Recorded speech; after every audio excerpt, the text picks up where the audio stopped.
बंदौ चरण सरोज गुरु मुद मंडल आगार। जहि सेवत नर होत हैं भवसागर के पार। साहिब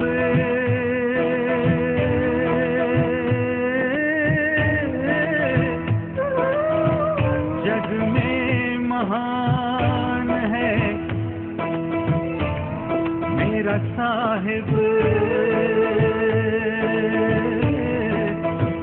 जग में महान है।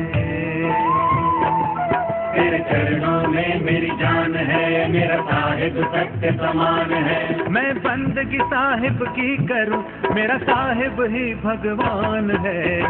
साहिब जग में महान है। साहिब बंदगी, साहिब बंदगी, साहिब बंदगी, साहिब बंदगी, साहिब बंदगी।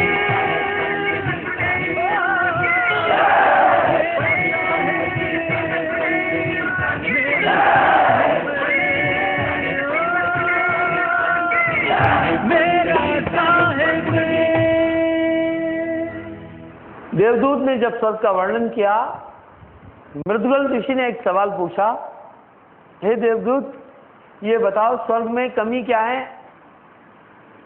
अभाव क्या है, क्या कमियां हैं वहां? देवदूत ने कहा, हे ऋषिवर वहां 3 कमियां हैं, 3 अभाव हैं। पहला तो वहां भय है।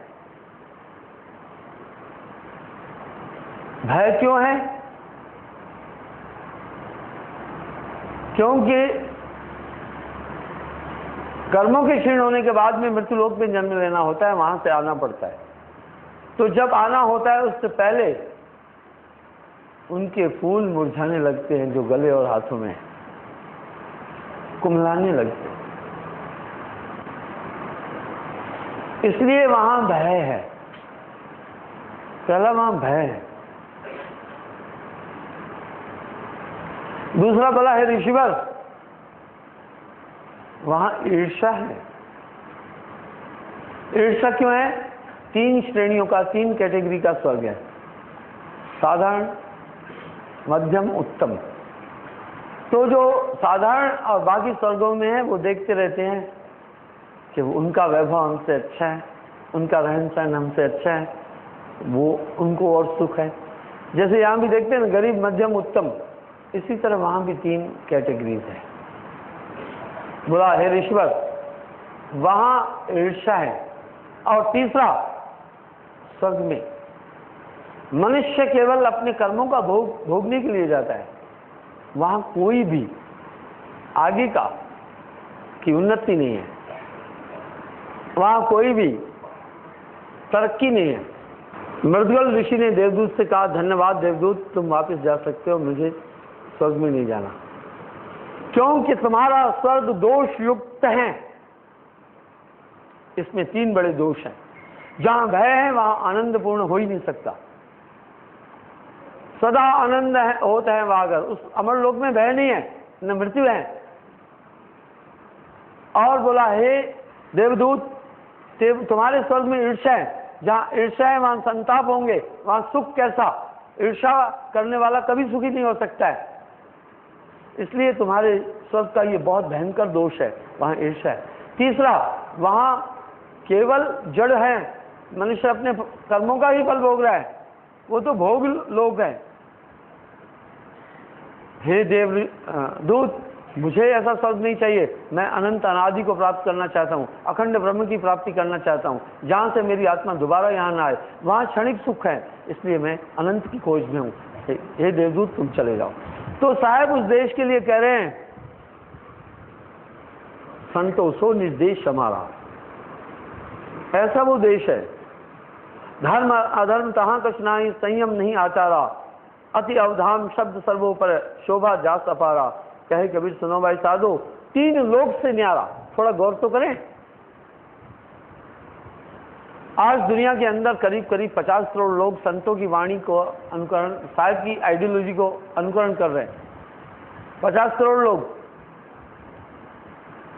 आप भरोसा करना, थोड़े समय बाद, ये बात मेरी लिख लीजिए आप, थोड़े समय बाद मनुष्य चेतन होगा, वो मानव को समझने लगेगा। आज धार्मिक धर्मांधता के कारण से हम एक दूसरे का विनाश कर रहे हैं, आदमी आदमी का नाश कर रहा है। थोड़े समय बाद आदमी समझेगा ये संकीर्णताएं हैं, छुआछूत आदि, इन सब चीजों से आदमी ऊपर उठ जाएगा। इंसान में केवल एक इंसान देखने लगेगा, बाकी चीजों से को दरकार कर देगा। आदमी अकलमंद होगा, थोड़े समय बाद आदमी चेतन होगा। धीरे धीरे आदमी चेतन होता जा रहा है। अतीत में बहुत कुछ ऐसा है जो ग्रहण करने योग्य है, अतीत का बहुत कुछ ऐसा है जो छोड़ने योग्य है। इसलिए अतीत और वर्तमान का सामंजस्य करके ही जीवन जीना होगा। तो साहब ने किसी बरादरी का प्रतिनिधित्व नहीं किया है, किसी धर्म जाति का प्रतिनिधित्व नहीं किया। संतों ने मानव को जगाया। नानक देव जी ने एक तरफ बाला रखा, एक तरफ मर्दाना। क्या दो हिंदू नहीं मिल सकते थे? दो मुसलमान नहीं मिल सकते थे? ऐसा क्यों? संसार को संदेश जो देना था। अव्वल अल्लाह नूर पाया कुदरत के सब बंदे, एक नूर से सब जग उत्पा कौन भले को मंदे। कबीर साहब के एक तरफ बिजली खान पठान था, एक तरफ वीर सिंह बघेला। क्या दो हिंदू राजा नहीं मिल सकते थे? दो मुसलमान नवाब नहीं मिल सकते थे? नहीं, उन्होंने यथार्थ में संसार को यथार्थ सुख देना था और सत्य धर्म की बात करनी थी। इसलिए उन्होंने उस अनादि अनंत की एक तरफ बिजली खान पठान को बिठाया, तो एक तरफ उन्होंने वीर सिंह बघेल को बिठाया, क्योंकि उन्होंने पूरी मानवता को चेतन करना है। आदमी जरूर समझेगा धार्मिक अंधता और कट्टरवाद की तलवार से इस समय मनुष्य को बहुत बड़ी क्षति है। संसार की तरफ दृष्टि फैलाकर अगर आप देखें तो धर्म के नाम पर ही मनुष्य को मार रहा है। कोई ईसाइयत की रक्षा करने के लिए, कोई इस्लाम की, किसी कोई हिंदुत्व की, कोई किसी की। इसलिए धर्मांधता से आदमी बहुत नितांत कट्टर हो जाता है। आगे आदमी को ये बात समझ में आने लग जाएगी, और जब मानव को मानव के रूप में ही देखने लगेगा, ये सब संकीर्णताएं समाप्त होती जाएगी।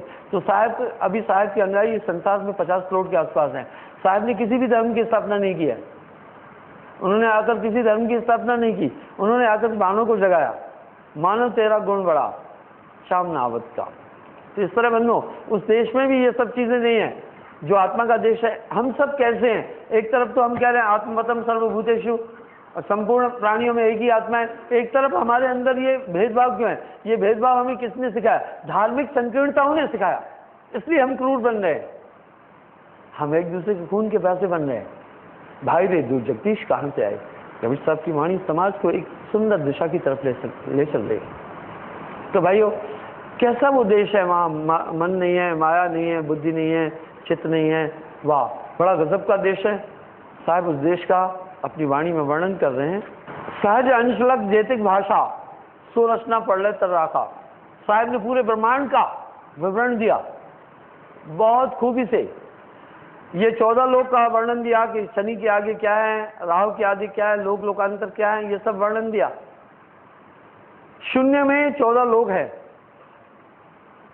शून्य के बाद महाशून्य की सृष्टियां बोली, उसमें भी 7 लोक है। 21 लोगों का जिक्र कबीर साहब ने अपनी वाणी में किया है। वेदों में 14 लोक किया। आज जितने भी मत मतांतर हैं, परोक्ष अपरोक्ष रूप से कबीर साहब की वाणी को लेकर के चल रहे हैं। ये 7 लोक कौन से? शून्य से ऊपर बोलते हैं अचिंत लोक। इतना विशाल है जिसमें अनंत सृष्टियां समा जाएगी। मैंने आपसे पहले कहा कि हम सब वैज्ञानिक युग में जी रहे हैं। आज वैज्ञानिक कह रहे हैं ये संसार का विस्तार होता जा रहा है। कोई भी आदमी इस ब्रह्मांड का रहस्य इस स्थूल शरीर से नहीं ले सकता, क्योंकि इस ब्रह्मांड का अर्थ ही है जो निरंतर बढ़ता जा रहा हो, फैलता जा रहा हो। इसके फैलने का रेशो डिस्कवरी में भी वैज्ञानिक लोग भी कह रहे हैं 1,80,00,000 किलोमीटर इन ए सेकेंड। इसका मतलब है ये कभी भी इंसान इस ब्रह्मांड के छोर को इस फिजिकल के द्वारा नहीं देख सकेगा। ऐसा कोई वाहन नहीं बनाए जो 1 सेकंड में 1,80,00,000 मील चले। अपोलो 11 36,000 किलोमीटर की स्पीड से चांद तक गया था। पाथफाइंडर की speed maximum 75,000 kilometre in hour. अभी तक वैज्ञानिकों ने 1,00,000 किलोमीटर की स्पीड फी आवर नहीं छुई है। और दुनिया, ये ब्रह्मांड 1 सेकंड में 1,80,00,000 किलोमीटर फैल रहा है, बढ़ता जा रहा है। वह भाई बढ़ती है जो भी चीज वो नाश होगी। स्थिर नहीं है संसार, ये जगत स्थिर नहीं है, सब चीज तो बढ़ती है, जो भी बढ़ेगा खत्म होगा। आप देखो पेड़ बढ़ता जाता है, फिर घटेगा, जो भी बढ़ेगा वो घटेगा। पेड़ बढ़ता जाता है, विशाल हो जाता है, फिर एक दिन घटना शुरू करता है। कैसे घटता है, क्यों घटता है, आओ हम देखें। घटना कैसे शुरू होता है? आप कहेंगे महाराज हमने तो पेड़ को छोटा होते देखा नहीं, घटना शुरू कैसे होता है देखें। कहीं उसकी टहनियाँ सूखने लगेगी, ऊपर की कल्ले सूखने लगेंगे, सूखते सूखते पत्ते कहीं कम होने लग जाएंगे, और कहीं फिर एक टहनी सूखेगी, ये कम होना है, एक दिन गिर जाता है। हर गतिशील चीज का नाश है, कुछ भी संसार में स्थिर नहीं है, ये सब कुछ नाशवान है। जो सपना पेखना जग रचना तिम जान, इसमें कछ साचो नहीं नानक साची मान। बिल्कुल भी ये नाशवान संसार है, इसमें कुछ भी तो नित्य नहीं है। इसी तरह आप देखें, जो भी चीज बढ़ रही है अवश्य घटेगी, वो पक्का घटेगी। इंसान भी बढ़ता जाता है। इसके बढ़ने का क्रम 35 साल तक चलता है। 35 साल तक इंसान बढ़ता जाता है, फिर घटने लगता है। वह आप कहेंगे वाह महाराज हमने 5.5 फीट को 4 फीट होते नहीं देखा। सुनो, घटता कैसे? आंखों की रोशनी कम हो जाएगी, कान से सुनना कम हो जाएगा, हड्डियों में ताकत कम होती जाएगी, और कार्य करने की क्षमता कम होती जाएगी, अंग शिथिल पड़ने लग जाएंगे, हड्डियां कमजोर होने लग जाएगी। धीरे धीरे धीरे घटते घटते इंसान पूरा मर जाता है। बंधुओं, जो भी चीज बढ़ रही है वो स्थिर नहीं है, वो अवश्य घटेगी। आत्मा न्यूनाधिक नहीं होती, कभी कमती भी नहीं है, बढ़ती भी नहीं है। इस तरह ब्रह्मांड फैलता जा रहा है, अभी तक फैलता जा रहा है, फैलता जाएगा। बस ऐसा है, हम एक पत्थर खींच कर फेंकते हैं, ऊपर जाता जाता है। जब ऊपर जाना बंद होता है तो फिर नीचे आना शुरू हो जाता है, फिर नीचे आता जाता है और ध्यान से आकर जमीन से टकराता है। इसी प्रकार से ब्रह्मांड बढ़ता जा रहा है। जैसे हम एक गुब्बारे में हवा भरते हैं, बढ़ता जाता है, जब उसके बाद भी फूंकते तो फट जाता है। इस तरह ये ब्रह्मांड जिस रूप में इसका विस्तार हुआ, इस रूप में नाश हो जाएगा, लेकिन वो देश अमर है। गौर करें, संभवतः हमारे पूर्वजों ने इस पूरे ब्रह्मांड और आंतरिक जगत की खोज की है, कुछ भी तो गलत नहीं है। आज हम सब ने भौतिक में काफी तरक्की की, लेकिन हमारे पूर्वजों ने अध्यात्म की खोज की। जब इंसान ने परमात्मा को पहले बाहर ढूंढ करके थक गया होगा, कुछ लोगों ने तत्वों को ईश्वर मानना शुरू किया, उसके बाद अंतर में गया होगा। अंतर में इसने अपने ध्यान को 5 जगह, अपने अंतर में इंसान कैसे झुका होगा, उसने अपने ध्यान को समझा होगा, अपने को समझा होगा, समझने की चेष्टा की होगी, और 5 जगहों पर इसने इंसान ने ध्यान रोकना शुरू किया। यही पंचमुद्राएं वेदों में, शास्त्रों में, पुराणों में उल्लेखित है। चाचरी, खेचरी, भूचरी, शास्त्री, उन्मुनी, अगोचरी। मैंने इसका भी उल्लेख कई बार किया है। कबीर साहब ने इन पंचमुद्राओं से इंसान कहां पहुंचा, हमारे पूर्वज कहां पहुंचे, इसका भी उल्लेख किया। किन किन चीजों की अनुभूति की, आज भी आप उन पंचमुद्राओं द्वारा उन अनुभूतियों को कर सकते हैं। अंतर जगत में जाने का भी एक सिस्टम है, विधि है। कबीर साहब ने वाणी में बड़ा साफ कहा, संतो सब शब्द है शब्द बखाना, शब्द फांस फंसे सबको ही शब्द नहीं पहचाना। प्रथम पूर्ण पुरुष पुरातन 5 शब्द उच्चारा, सोहं सत्योति निरंजन कहिए निरंकार ओंकारा। सर्वप्रथम सर्वशक्तिमान ने 5 शब्द पुकारे, सोहं सत ज्योति निरंजन निरंकार ओंकार। इन्हीं 5 तत्व से, 5 शब्दों से 5 तत्व हुई। ये परमात्मा नहीं है। शब्द ही निर्गुण, शब्द ही सर्वगुण, शब्द ही वेद बखाना, शब्द ही पुन काया के अंदर कर बैठा अस्ताना। जो जाकी उपासना किया उसका कहूँ ठिकाना। शायद करें जो जिसकी उपासना किया, जो जहां पहुंचा उसका ठिकाना कहता हूं। ज्योति निरंजन पहला शब्द है। ज्योति निरंजन चाचर मुद्रा सोहे नैनन माही, जिसको जाना गोरख योगी महातेज है ताही। गोरखनाथ ने पहला नाम ज्योति निरंजन जपा और ध्यान आंखों के बीच में रोका, तीसरे तिल पर। शायद कह रहे हैं इस क्रिया से आदमी को अपने अंदर यहाँ का स्नायुमंडल जागेगा, कई प्रकाश और सिद्धि शक्तियां, भविष्य भूत वर्तमान का ज्ञान होने लग जाएगा। उस प्रकाश को कुछ लोगों ने परमात्मा मानना शुरू कर दिया। शायद कह रहे नहीं, वो कह रहे बस अंतर में चैतन्य ब्रह्म जो है प्रकाशमयी है। योगी लोग यहीं अटक गए। कबीर साहब कह रहे ये भी माया का और शरीर की नाड़ियों का खेल है। आज वैज्ञानिक लोगों ने भी, मैं एक दिन पढ़ा, कह रहे हैं मस्तिष्क के पिछले हिस्से में ऐसी कोशिकाएं हैं, अगर जाग जाए तो वो हमें करोड़ों सूर्य का प्रकाश दिखा सकती है। इंसान के शरीर में ऐसी भी कोशिकाएं, अगर वो जाग उठे तो कई तरह की स्वीट मेलोडी भी दिखा सकती है। और वहाँ संतों ने पहले कहा विज्ञान पीछे पीछे चल रहा है पर एक गति तक चलेगा। अनहद की धुन प्यारी, सुषमना के जागने से अनहद धुनें हम सुन सकते हैं। अनहद के घर राग सुन, सुन मंडल लेवलाए, नानक ये मन सिर भया अब कतहू न जाए। आइए बंधो, दूसरा शब्द कह रहे ओम, ओमकार। ओमकार भूश्री मुद्रा, त्रिपुटी है अस्ताना, व्यास देव किसको पहचाना, महातेज हो जाना। व्यास जी भूश्री मुद्रा की थ्योरी में चलते, उन्होंने अपने शास्त्रों में ये दिया, लोग गहराई में जा नहीं रहे, ये बात कर रहे हैं व्यर्थ का समय जाया कर रहे हैं। आइए, व्यास जी अपना ध्यान आज्ञा चक्र में रोकते थे। यहाँ की कोशिकाएं बड़ी सहिष्णु इनोसेंट है।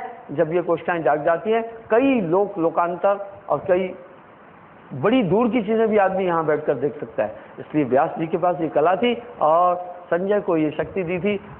हस्तिनापुर में बैठ करके धृतराष्ट्र को कुरुक्षेत्र का पूरा हाल बताया था। न तब टीवी टावर था, न कोई मशीनें थी, न कोई सिस्टम था, लेकिन अध्यात्म और पराविज्ञान इतना ज़्यादा तरक्की में था। आज भी हमें आदमी ने मटेरियलिज्म में, भौतिकवाद में बड़ी तरक्की की, पर अध्यात्म से ये पिछड़ता जा रहा है। ये भौतिकवादी बन गया, इसका ध्यान अब बाहरी दुनिया की तरफ ज़्यादा आ गया है, अंतर जगत की तरफ इसका ध्यान कम है। ये क्षति हुई है, ये बहुत बड़ी क्षति हुई है। आइए, तीसरा नाम कह रहे हैं सोहंग। सोहंग शब्द अगोचरी मुद्रा, भवर गुफा अस्ताना, शूक देव तिसको पहचाना, सुन अनहद की ताना।